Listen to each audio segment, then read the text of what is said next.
السلام عليكم ورحمة الله وبركاته. ازيكم يا حبايب قلبي وزة؟ وحشتونا. النهاردة هنعمل لكم ام علي. ام علي سهلة وسريعة وبسيطة. عندنا رقاق فايض بقى من العيد، هنعمل بيه ام علي احلى واجمل طعم. هنجيب الرقاق بتاعنا، هنحطه في طبق كده ونكسره. لو عندك رقاق مكسر عادي، لكن هو ما شاء الله عندي سليم فهكسره.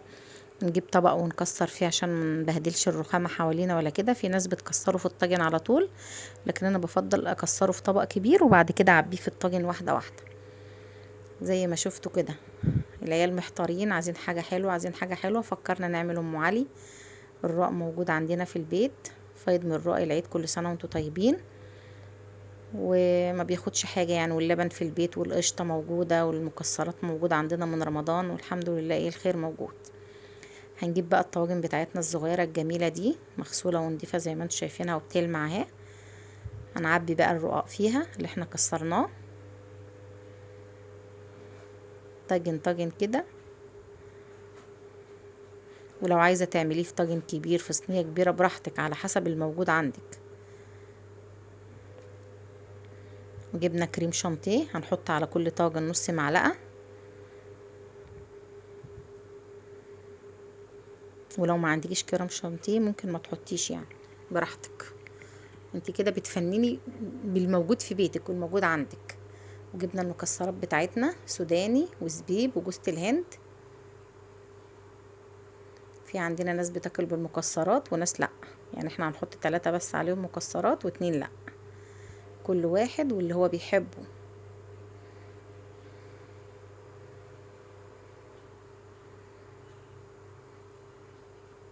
وهنجيب سكر، ده كيلو ونص لبن، حطينا له حوالي كوباية وربع سكر. والسكر دايما بقول على حسب الرغبة، السكر على حسب رغبتك. وهنفضي 2 باكت فانيليا، وهنحط معلقتين مية ورد. احنا برضو حطينا الفانيليا والسكر وهنقلبه ندوبه. وهنحط بقى ان شاء الله مية ورد بعد ما نقلبه كده وندوب السكر في اللبن. اللبن مغلي، يبقى المقادير سهلة وبسيطة اهي. سكر ومية ورد وفانيليا ولبن، مكسرات اللي موجودة عندك في البيت، والقشطة عندك موجودة، مش موجودة اكيد عندك قشطة وش اللبن.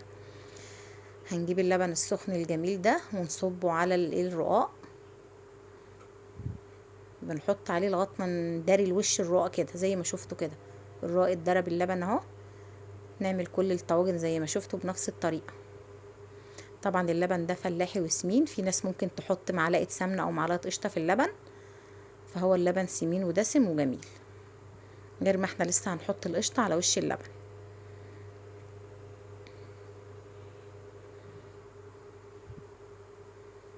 بسم الله ما شاء الله، اللهم صل على النبي. عايزه اقول لكم ما بياخدش ربع ساعه، كل ده ما بياخدش ربع ساعه. طبعا انا ولعت الفرن على مسيل لبن وكده، يكون الفرن سخن. دخليه بقى، بتولعي من فوق ومن تحت، بياخد وش من تحت وش من فوق، بيبقى تحفه. جبنا بقى على كل طاجن هنحط معلقه قشطه.